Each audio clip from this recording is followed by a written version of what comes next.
For most of the 20th century, corporate strategy followed a simple cycle: retain earnings and reinvest them into factories, equipment, and people. Since the early 1980s, however, corporate finance has moved toward a regime of downsizing and distribution. The stock buyback has become the primary mechanism of this new era. Once viewed with suspicion as a form of market manipulation, it is now the standard tool for capital allocation among S&P 500 companies. While buybacks are publicly defended as a tax-efficient method for returning surplus capital, a forensic examination reveals a different use case. They are frequently deployed to manufacture the appearance of growth when operational expansion is stagnant. Management teams utilize repurchases for three specific reasons: to mechanically inflate earnings per share, to mask the dilutive impact of stock-based compensation, and to trigger executive incentive thresholds. The central tension in modern equity analysis is the ability to distinguish genuine value creation from this type of cosmetic financial engineering. Understanding the engineering requires a look at the math. Unlike dividends, which represent a pure distribution of cash, a buyback physically reduces the number of shares outstanding. This formula represents earnings per share. It is a simple ratio: net income divided by the number of shares. Because EPS is a ratio, if you shrink the denominator, the quotient automatically increases, even if the net income in the numerator remains perfectly stagnant. This creates a mechanical growth metric. A company can report higher earnings per share without selling an additional product, improving a margin, or strengthening its competitive position. To see the impact, look at this sensitivity table. A company that repurchases 5% of its shares creates an immediate 5.26% increase in reported EPS on flat net income. For mature organizations facing slowing top-line revenue, denominator management becomes an essential tool for maintaining the appearance of corporate momentum. This manufactured EPS growth directly influences the stock price. If the market maintains a constant price-to-earnings multiple on that artificially higher earnings figure, the share price will rise simply because the per-share denominator is smaller. The strategy becomes more hazardous when firms use debt to finance repurchases. During the last decade of low interest rates, many corporations engaged in a debt-for-equity swap, leveraging their balance sheets to retire shares. The buyback is only accretive to EPS if the stock's earnings yield is greater than the after-tax cost of debt. This is the trap. If interest rates rise, the cost of debt will exceed the earnings yield, making the buyback dilutive. Debt-funded buybacks create day's structural damage. They increase the company's fixed interest obligations while simultaneously depleting its equity cushion.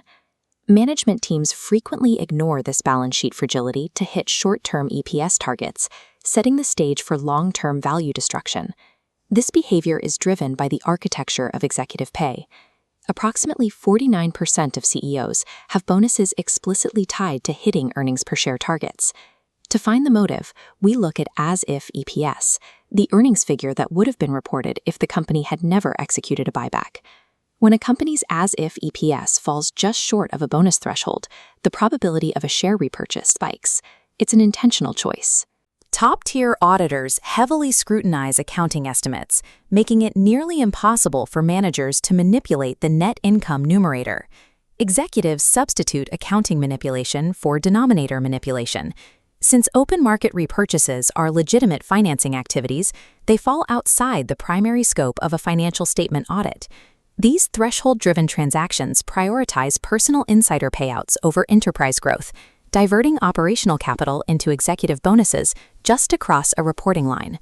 In the technology sector, buybacks have a different function. They hide the true cost of talent. Tech firms use stock-based compensation to attract engineers while conserving operating cash. While this stock is recorded as an expense, almost every public company adds it back when reporting adjusted earnings or adjusted EBITDA. This practice creates a reporting mirage, allowing companies to overstate their economic profitability and operating margins in the eyes of the market. The true economic cost only appears when the company spends actual cash to buy back those shares to offset the dilution. This cash outflow is recorded in the financing section, keeping it off the operating margin.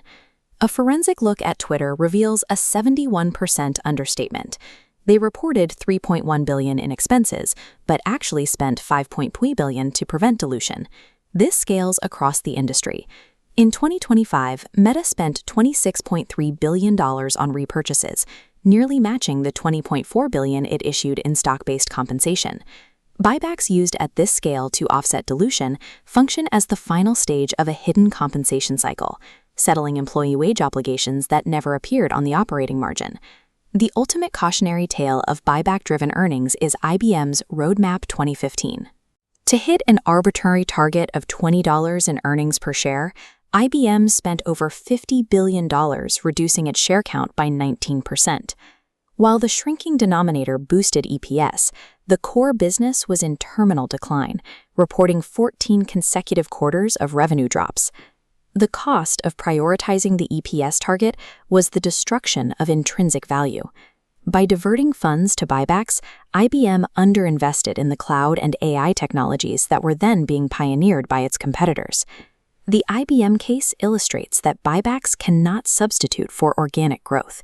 Eventually, a shrinking denominator hits the wall of operational reality. To navigate this era of financialization, investors must look beyond headline EPS and apply a forensic checklist. First, check the source of funds. Is the buyback funded by free cash flow or debt? Second, determine if the repurchase is merely neutralizing the dilution of stock-based compensation. The third check is R&D intensity, research spending as a percentage of revenue. At Apple, while absolute R&D spending has risen, R&D intensity has shown a strong negative correlation of -0.82 since 2017. This data indicates that marginal cash is being funneled to shareholders rather than the next cycle of technological development. Tighter regulations could introduce buyback protection.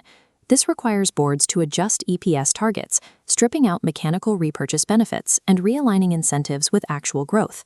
No amount of mathematical engineering can substitute for true economic expansion. A company that attempts to shrink its way to greatness will eventually find itself